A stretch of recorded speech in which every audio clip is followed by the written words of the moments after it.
Eva, por eso me pones a mí. Perdón, sí, que teníamos un problemita con la Eva y no podíamos abrirla. Bueno, dale. Estábamos desesperated, pero ya estamos, ya estamos. Ya si quieren ir compartiendo pantalla, ¿vos le pusiste, Evita, ya?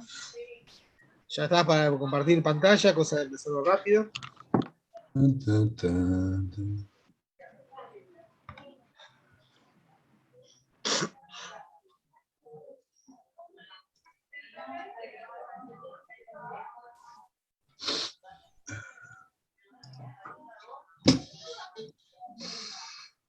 Iki.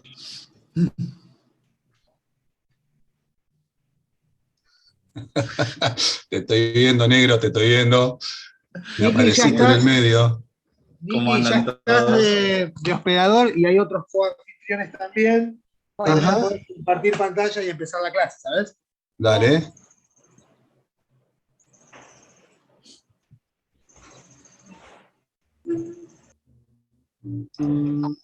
Así pongo a grabar. Sí, por favor. Abrí la cámara, Tenti. Ahí vamos. Very good. ¿Vamos? Sí, dale. Largo nomás. Bueno. Para que pongo... Compartir pantalla. Ya me lo habías pasado. Ahora no lo compartamos nada todavía. Tengo que abrir. ¿Y dónde está esto? Compartir. En el verde, ahí estamos. Acuérdate de apretar la copita para que aparezca en grande. Y lo apreté, pero no estaría respondiendo. Ahí vamos. Ahí, está. dale. Bien. No, Estoy Recording in desarrollando. progress. Ahí ya se está grabando. Que tengan linda. Gracias. Chau, chau. Esperen que me fui al otro extremo. Ahí vamos. Listo. Bueno, comenzamos. Bueno, buenos días. Mi nombre es Ajuno Armando. Yo soy jefe del laboratorio en la clínica de prótesis parcial removible, junto con el doctor Viñolo, la doctora Vogel y la doctora Morales. El tema que vamos a ver hoy es un tema netamente de laboratorio, es un tema que comúnmente ustedes no van a realizar, pero sí es importante que sepan cuáles son los pasos a seguir para poder detectar cualquier inconveniente que tengan en la prótesis, ver si la causa que pueda ya tener algún problema en la prótesis fue de ustedes o generada en el laboratorio. El tema que vamos a hablar hoy es revestido. Revestido, emuflado, que hace sinónimo. ¿En qué consiste? Consiste en formar un núcleo de un patrón determinado, un encerado, es decir, el encerado de nuestra prótesis, ya sea el encerado de una prótesis de acrílico o la estructura colada, con el propósito de obtener una cavidad de moldeo que nos permita mutar un material por otro. Es decir, esta cámara de moldeo nos permite ya sea para mutar el acrílico o una estructura colada como el metal, o en algunos casos como después vamos a hablar de prótesis de nylon. Pero básicamente estamos logrando a partir de un encerado una cavidad de moldeo que nos permita mutar un material por el otro. Si lo vemos, esto es similar a la técnica de la cera perdida, no es una técnica que se haya generado a partir de la odontología misma, sino que la toma, esta tecnología de la antigüedad, ya los sumerios, indios, chinos, ya la utilizaban para hacer sus esculturas o armas o elementos. La odontología la toma, la adapta y mejorando los materiales, sabiendo la compensación de las dilataciones y contracciones de los distintos materiales, y de esta manera lograr un mejor desarrollo de la prótesis. Ahora bien, como les decía, originalmente siempre las estructuras que se hacían al principio eran estructuras metálicas. Las primeras prótesis que se conocen eran estructuras el metal era oro y las piezas dentarias eran de porcelana. Eran prótesis que obviamente no seguían los lineamientos que hacemos hoy en día con los apoyos, los tipos de retenedores, eran abrazaderas, trataban de trabarse de alguna manera la prótesis, y obviamente eran prótesis sumamente costosas, es por esto que solo algunas personas podían acceder a ellas. Hay algunas prótesis famosas que se ven, como la de Churchill, o acá nomás, en Entre Ríos, en el Palacio San José, Está la prótesis del general Justo José de Urquiza, son prótesis, como le decía, de oro con piezas de porcelana. Las piezas de porcelana presentaban una traba que permitía que haga una traba mecánica entre el metal y estas piezas.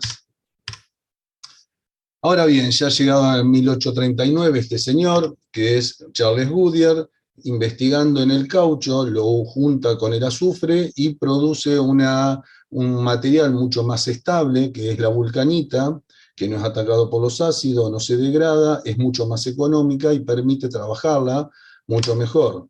Este señor, Charles Goodyear, obviamente no es el inventor de la fábrica de Goodyear, sino que fue Frank Seiberling, que en honor a Charles Goodyear crea la empresa. Bueno, estas son prótesis de vulcanita, prótesis de caucho. Estas prótesis de caucho, como ven, son bastante toscas, son prótesis que eran bastante dificultosas para trabajarlas, para amoldarlas. Las piezas dentarias siguen siendo de porcelana. Y justamente este tipo de prótesis hace que acceda a toda la población, son mucho más accesibles, no respetan bien lo que es la anatomía, lo que nosotros buscamos en una prótesis, no presentan apoyo, los retenedores son abrazaderas también, seguían esa técnica, y la unión que presentaban era por traba mecánica, siendo un problema, ya sea cuando se salían estas piezas dentarias o también el hecho de cómo se contaminaba esta interfase. Se movían algunas veces. El arreglo de este tipo de prótesis era bastante dificultoso, había que hacerle retenciones extensas, inclusive como en la parte mecánica muchas veces fue el de boca en boca, actualmente inclusive se ven laboratoristas añosos que siguen haciendo grandes desgastes con trabas mecánicas en el acrílico, considerando que es la retención, olvidándose que hoy en día el acrílico, la gran ventaja que tiene justamente esta adhesión química que presenta acrílico con acrílico. Ahora bien, ya en 1937 aparecen los primeros acrílicos que desplaza por completo el caucho por la facilidad que presenta en el trabajo. Recuerden que el acrílico originalmente en su forma natural es transparente y con el agregado de los distintos colorantes obtenemos las distintas gamas de blanco y los rosas también.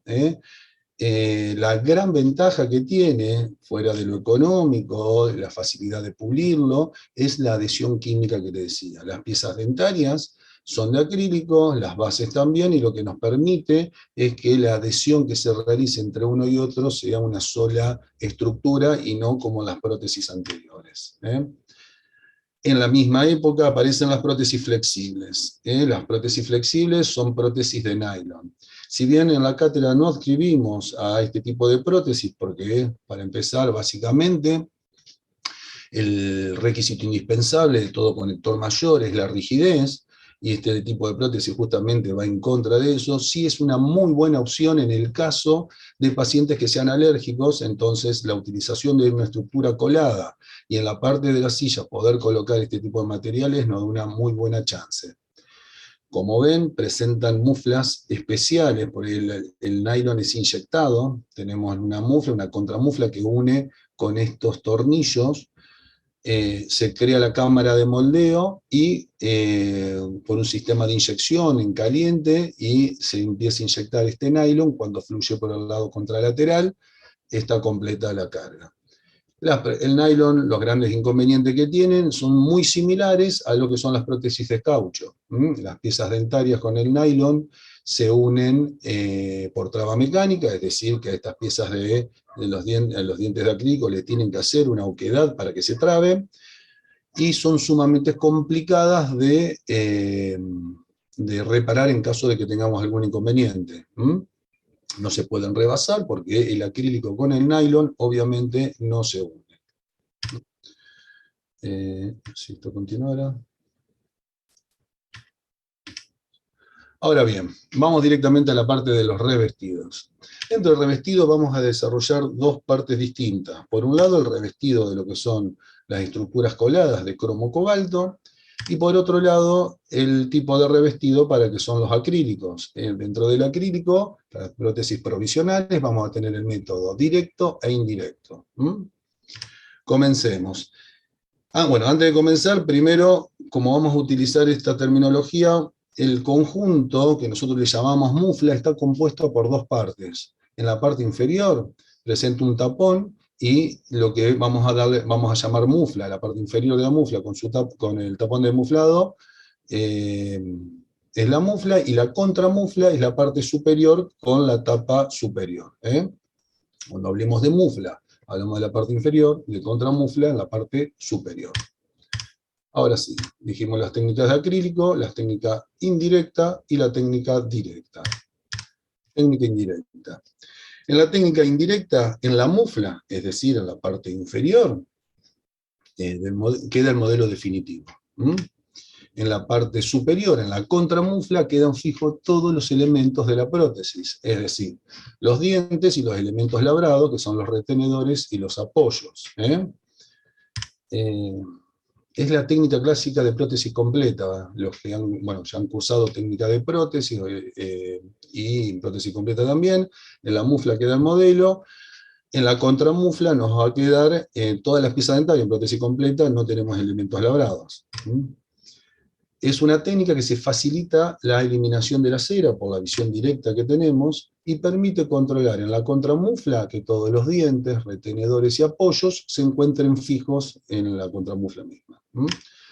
El inconveniente que tiene esta técnica es que durante el prensado del acrílico, se ejercen fuerzas verticales, por lo que se puede llegar a alterar lo que sería la dimensión vertical. En realidad nos van a quedar las piezas dentarias, los retenedores y los apoyos más altos una vez que los llevemos en boca, si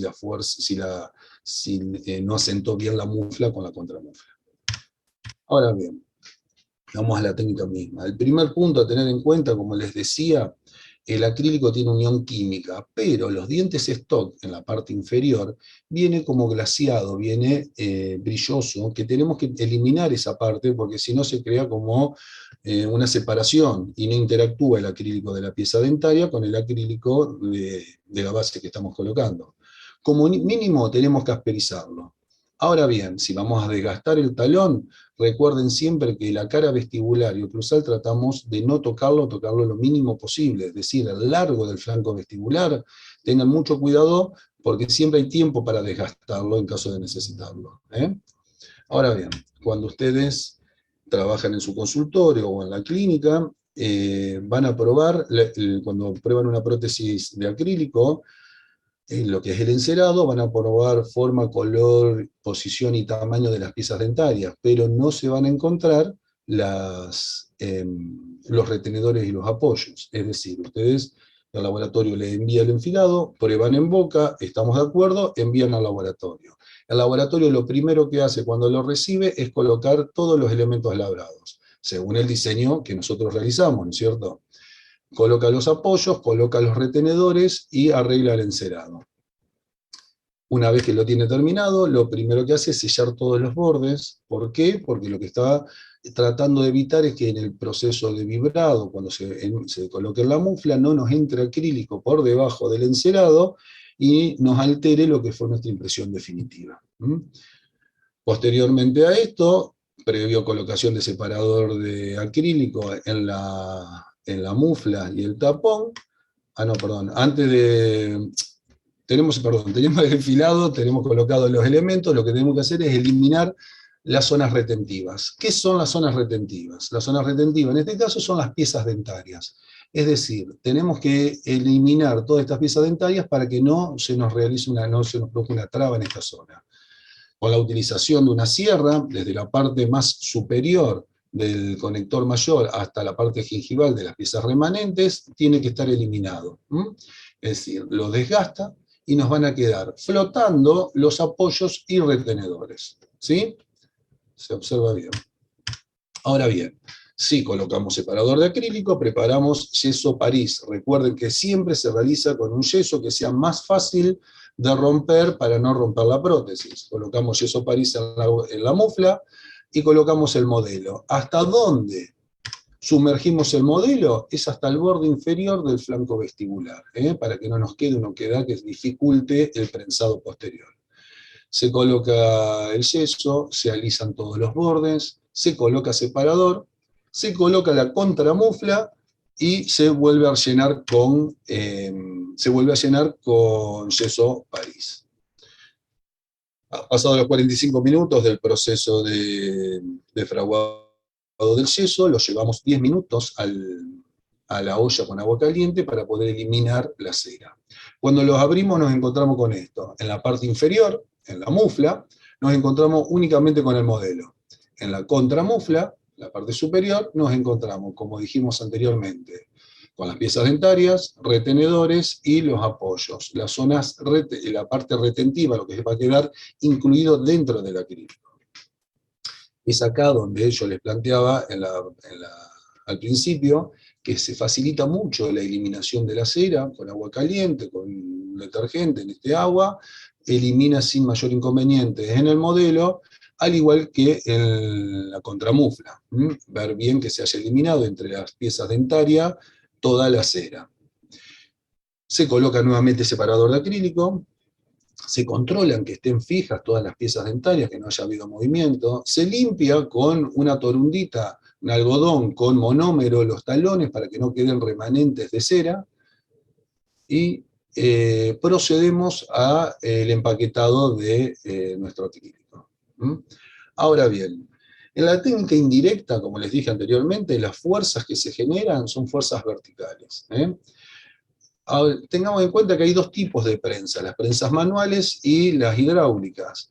Tanto una como otra, como todas, tienen que tener un paso de rosca cuadrada para permitir resistir sin mayor inconveniente las presiones de prensa, las fuerzas de prensado, pero como ven tiene un muy buen tamaño que permite colocar más de una mufla. Es por eso que muchas veces en el laboratorio tienen mucho trabajo, colocan 2, 3, 4 prótesis al mismo tiempo, y es ahí donde esta fuerza de prensado hace que uno no pueda controlar bien que hayan llegado bien la mufla con la contramufla, y se pueda dar esta alteración que hablamos originalmente. A las fuerzas, al ser fuerzas verticales, es decir, la parte amarilla sería la contramufla, el verde es el modelo, la pieza queda en la contramufla, este acrílico, la fuerza que se genera son verticales, tenemos que lograr que asiente el modelo, digamos, con la parte de la contramufla. Si no llega bien, es lo que le planteaba originalmente, que tenemos posibilidad de que se altere la posición de las piezas y los retenedores. Llevamos a cocinar, de acuerdo al acrílico que estemos utilizando. Hay acrílicos de cocción rápida, de cocción lenta, la técnica que se elige. Terminamos de cocinarlo, lo abrimos. Originalmente, como saben, el acrílico viene áspero, con burbujas, con rebabas, que debemos eliminar para empezar a terminarlo. ¿Cómo lo hacemos? Comenzamos con un raspado, de los pimpollos rojos a los blancos, es decir, de los más gruesos a los más finos, para eliminar todos estos excesos. Una vez que ya estamos conformes como nos quedó, procedemos a la utilización de un mandril hendido, con lijas gruesas, mediana, fina, con lija al agua, es mucho más sencillo, para eliminar lo mejor posible todas las rayas que se generaron. Cuando terminamos esa parte, pasamos a lo que es el pulido mismo. Este pulido mismo, usamos piedra pómez y agua con un cepillo de cerdas. Recuerden siempre que lo que pule es la piedra pómez, no el cepillo. Es decir, si no hay interpuesto entre el cepillo y la prótesis piedra pómez, lo único que estamos logrando es recalentar, marcar y hacer rayas en el acrílico de nuestra prótesis.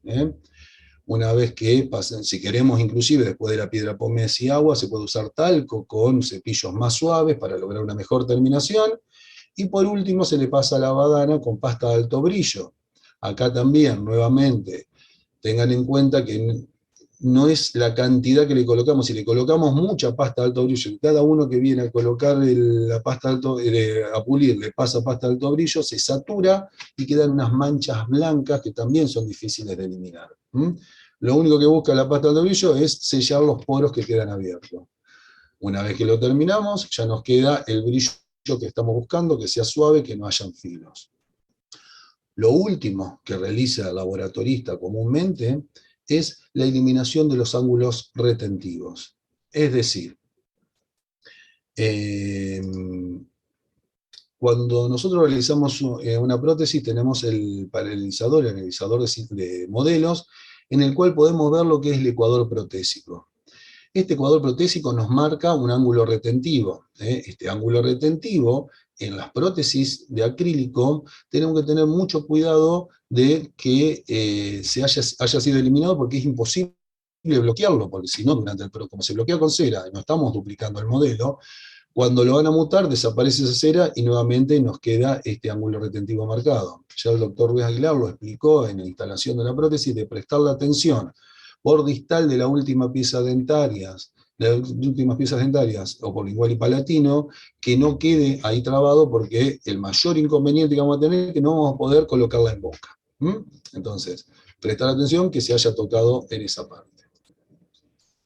Bueno, entonces, a modo de resumen de la técnica indirecta, tenemos que, como ventaja, es de muy fácil trabajo, es de fácil control, podemos controlar perfectamente la eliminación de la cera y la entrada del acrílico, permite ver eso mismo que se eliminó toda la cera, permite empaquetarlo sin mayor inconveniente el acrílico, y en caso de que alguna pieza dentaria, o retenedor o apoyo se llegasen a movilizar, nos da la posibilidad, nos permite hasta cierto punto poder reposicionarlo, y salvarnos del mutado.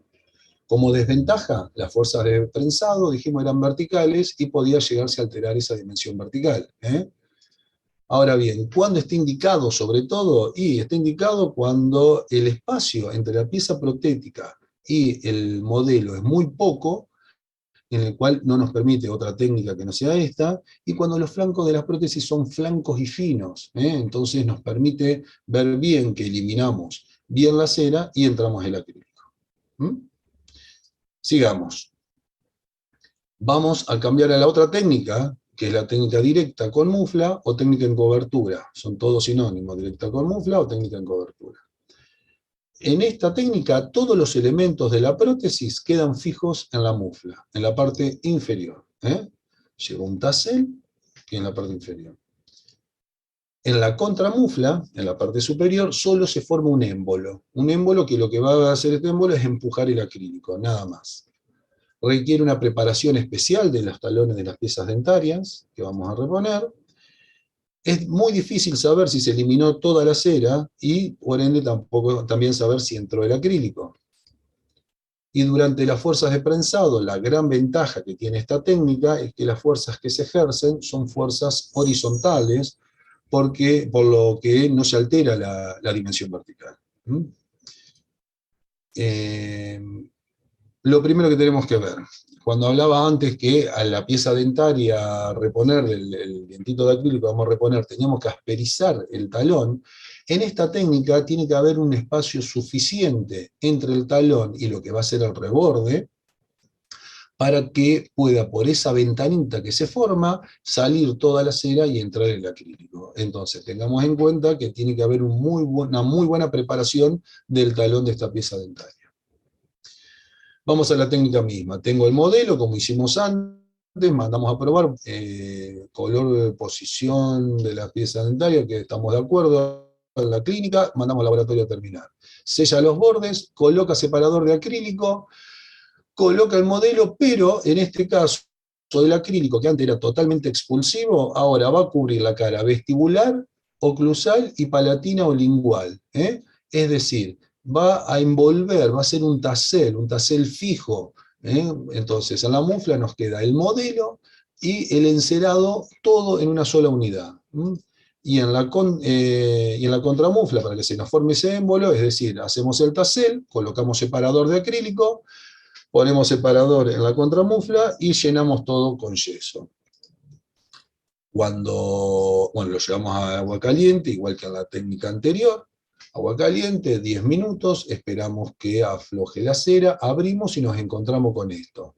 un émbolo en la parte superior, en la contramufla, y en la mufla nos queda el modelo con las piezas dentarias y retenedores y apoyos unidos a este tassel.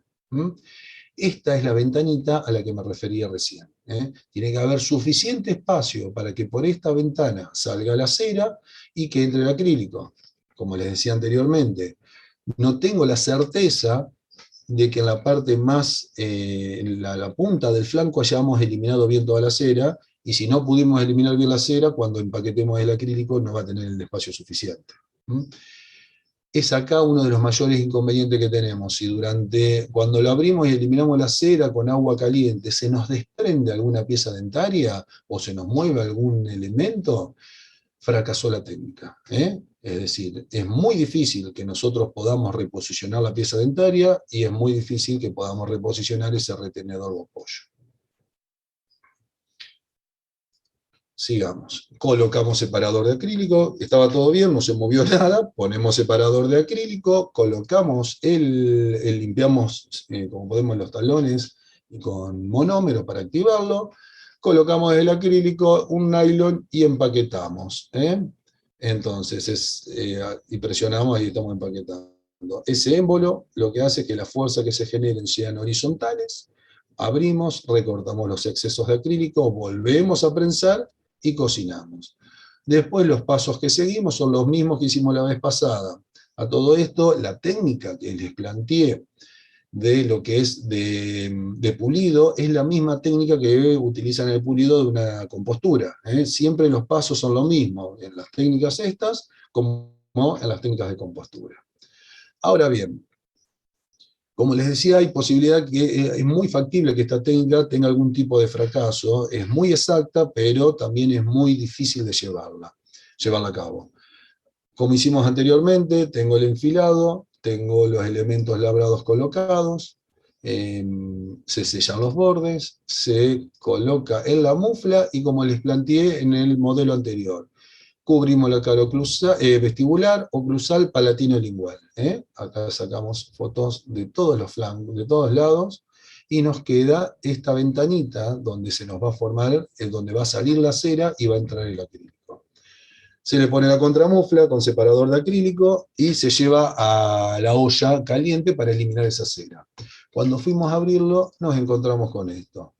Uno de los mayores inconvenientes que podemos tener es justamente esto, la fractura del tassel. Si se nos queda retenido en cualquier parte, no salió o hicimos mala fuerza para abrirlo, se nos fractura. Si se nos fractura el tassel en estos casos, igual que lo anterior, directamente tenemos que volver a la técnica inicial, es decir, a tomar al paso inicial. Tenemos que volver a tomar impresión definitiva, volver a montar, volver a enfilar. Es una técnica muy exacta, pero es muy, muy difícil de llevarla a cabo. Ahora bien, ¿qué ventajas? Y la mayor ventaja que tengo es que no se altera la dimensión vertical. Las fuerzas que se generan son fuerzas horizontales, queda todo fijo, siempre y cuando no se me suelten, no se aflojen o se quiebre el tassel.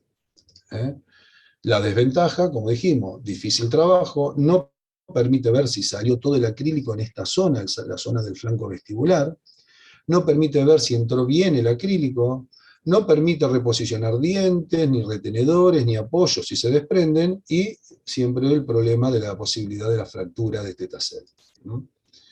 ¿Cuándo está indicado sobre todo? Y cuando tengo un buen espacio entre la pieza dentaria y el reborde, y cuando los flancos deben ser cortos y anchos, para permitir o facilitar la eliminación de esta cera y la entrada del acrílico. Acá la diferencia de uno y otro, lo que es ventaja de uno es desventaja del otro. La técnica indirecta, las fuerzas son verticales, en la directa son horizontales. Indirecta se puede alterar la dimensión vertical, en la directa no se altera. La indirecta es ideal cuando los flancos son largos y finos, en contraposición de la directa, que necesita que sean anchos y cortos. Está contraindicado largos y finos. Nos aseguramos retirar toda la cera y que entre bien el acrílico con la técnica indirecta, y en la directa justamente es el inconveniente que tenemos. En la indirecta todos los elementos quedan en la contramufla, en la directa quedan en la mufla, y mínimo espacio entre el diente protésico y el reborde en la indirecta y requiere un buen espacio en la directa. Ahora bien, como dijimos originalmente, teníamos dos tipos de revestidos. Revestidos para estructuras metálicas, el cromo cobalto, y revestido para lo que es acrílico. Entonces, dentro del acrílico, como dijimos, la primera técnica que hablamos, la técnica indirecta, la segunda técnica que hablábamos recién, con el tassel, es la técnica directa, hasta ahí es lo que vemos de acrílico. Muy similar en algunas cosas a lo que va a ser la compostura, lo que hablamos anteriormente. Ahora bien, vamos a esta parte que si había posibilidad que ustedes pudieran hacer la parte de acrílico, ya con la parte metálica es mucho más complejo, se necesita otra infraestructura, pero sí es importante que sepan cómo se construye. Ahora bien, volvemos al principio de lo que se habló del primer teórico, la parte de lo que es en un modelo, el bloqueo de ángulos retentivos, alivio de las bases y darle línea de entrada y salida de esta manera a la prótesis. Ahora bien, lo primero que dijimos que hacía el laboratorista era marcar el ecuador protésico. ¿Cuál es el ecuador protésico? El ecuador que se elija. La base donde se afirma, donde se asienta el modelo es móvil, entonces buscamos cuál es el ecuador protésico que deseamos. De ese ecuador protésico que marcamos con una lámina, con un lápiz de grafito hacia gingival, es el ángulo retentivo. Y ese ángulo retentivo, el socavado retentivo que tiene, debe ser bloqueado. Podemos cuantificar este socavado mediante la utilización de galgas de 0,25, 50, 75. En este caso no nos interesa saber cuál es la profundidad de este socavado, sí nos interesa bloquearlo. Y para eso nos vamos a valer de cera y de las cuchillas. Entonces, como les decía, lo primero que hace es fijar el modelo en la platina, que es móvil, marcar con el lápiz de grafito el ecuador protésico. Todo lo que está por debajo, es decir, hacia gingival de este ecuador protésico, debe ser bloqueado. ¿Cómo lo bloquea? Con la utilización de cera. Coloca cera, y una vez que puso la cera derretida, con una cuchilla, con el filo de cuchilla, vuelve a apoyarse sobre ese ecuador protésico que marcamos, y elimina toda la cera excedente, quedando de esta manera bloqueado este ángulo. Lo segundo que hace el laboratorista es aliviar las bases.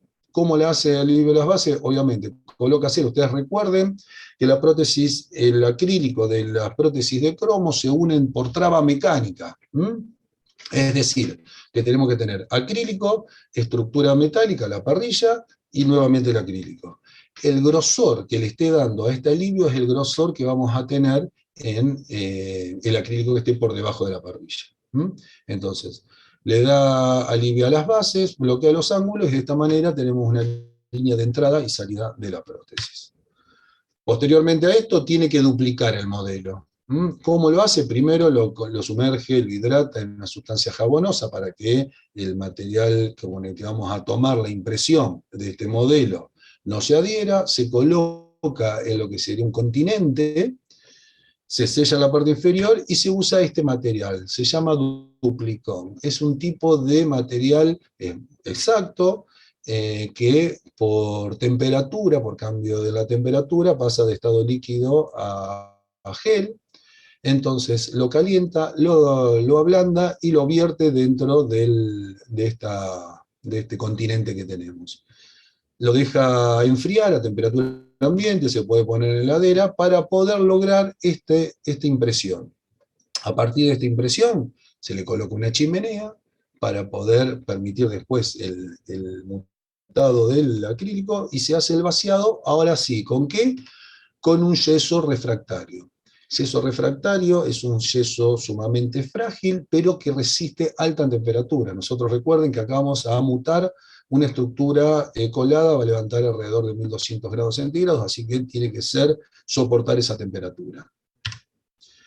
Una vez que endureció el modelo, que es muy frágil, primero se lo deshidrata a baja temperatura en el horno, para luego sumergirlo en una sustancia, en un líquido, se llama baño de mol, que ese líquido es un endurecedor de modelo, lo que busca es justamente que tenga mayor resistencia.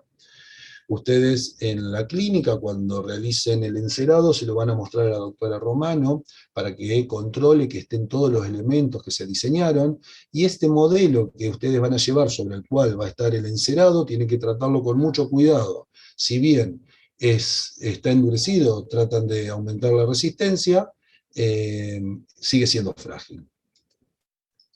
Ya lo tenemos, y ahora lo que va a hacer el laboratorista es, con el modelo preliminar tiene el diseño de lo que va a ser, lo que tiene que hacer de la prótesis. Tiene el modelo definitivo que duplicó, y el modelo refractario donde va a confeccionar, va a copiar el diseño del cromo que le mandamos. Se vale de los elementos que ya vienen preformados, ¿eh? Como ven acá, tenemos retenedores circunferenciales, el brazo recíproco, el brazo retentivo, tenemos retenedores en barra, tenemos parrillas en distintas formas, tamaños, tenemos lo que van a ser conectores menores, y conformar los conectores mayores, acá como ven, el retenedor en el molar con su recíproco y el apoyo, el complejo entero. Trae cera para poder unir una parte con la otra. Entonces, teníamos el diseño y copia ese diseño en cera. Lo vuelve a colocar nuevamente en ese continente que teníamos originalmente y vuelve a preparar yeso refractario. Este yeso refractario muchas veces con un pincel fino lo cargan en las distintas partes de la prótesis para evitar la formación de grandes burbujas, y que se copie bien toda esta parte. Le hacen el vaciado, se termina de llenar y se espera que endurezca este yeso. Una vez que endureció, se lo lleva al horno, se calienta el crisol, se calientan como toda técnica de colado, se calienta el crisol, tenemos caliente el aro de colado, derretimos las pastillas de cromo cobalto y por fuerza centrífuga hacemos que ese cromo cobalto ingrese dentro de la cámara de moldeo. Cuando endurece nos encontramos con esto. Por un lado, en el modelo refractario, totalmente sucio con el yeso, se hace un arenado para poder obtener esta pieza. Toda la misma pieza que se hizo el encerado quedó mutado. Lo primero que hace el laboratorista es controlar todos los elementos, ¿ven? Los apoyos, retenedores, conectores mayores, las parrillitas. Lo que realiza con discos de carburo, en primera instancia, es la eliminación de los bebederos. Después utiliza piedras para metal, de grano gruesos, medianos y finos, para tratar de eliminar lo mejor posible todas las imperfecciones que podían haber. Siempre se forman burbujas, rebabas en las cuales deben ser eliminados.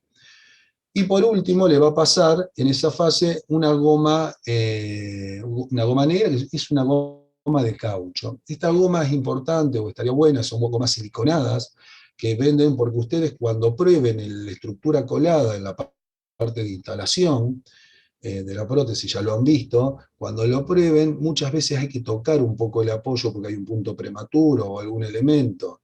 Luego de hacer eso tienen que volver a pulirlo, entonces siempre la duda es con qué pulirlo. Primero le pasan una goma siliconada negra y de esa manera eliminan la mayor cantidad de rayas posibles y de esa manera evitan filos o que se trabe en esa zona de la prótesis.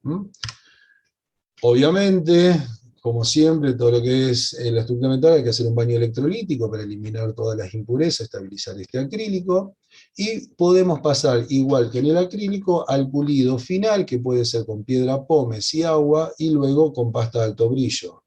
Siempre recuerden que el metal pigmenta. Entonces, la piedra pómez y la badana que utilizan comúnmente para el pulido de metal no debe ser la misma que para acrílico, después se los va a manchar mucho el acrílico. Para, bueno, al final tenerlo, el laboratorista vuelve a sentar y ver que quede en el modelo definitivo tal cual lo había preparado. Es esta la forma en que ustedes reciben el cromo terminado.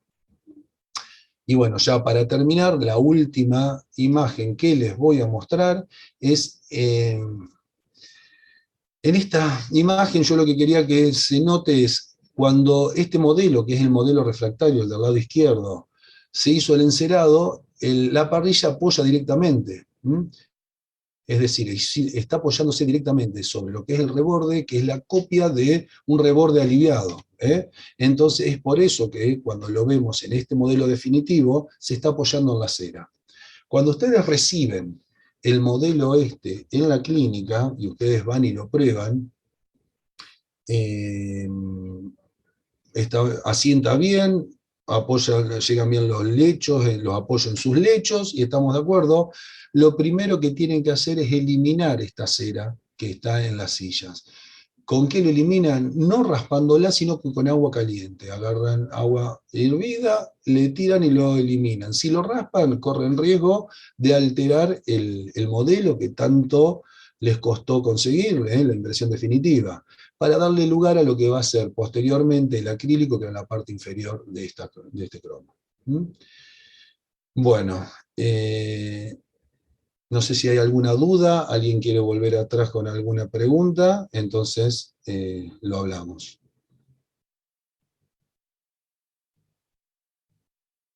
¿No hay dudas? ¿No? Bueno. Entonces, ¿cómo hago para dejar de compartir? Acá. Bueno, entonces esto sería todo por ahora.